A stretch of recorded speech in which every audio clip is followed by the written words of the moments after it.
Welcome back to another technical deep dive here in the debug zone.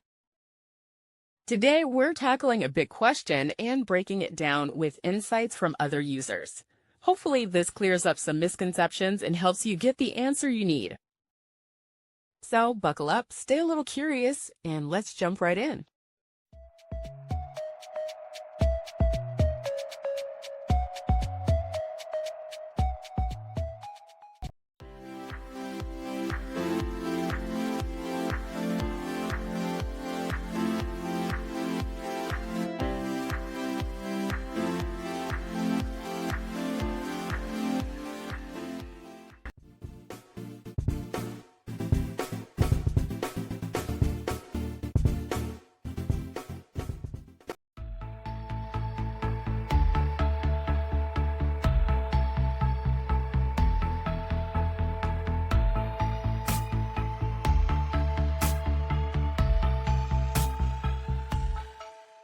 And that's a wrap.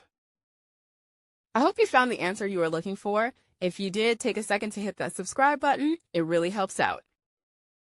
And let me know in the comments which solution worked best for you. See you next time in the debug zone.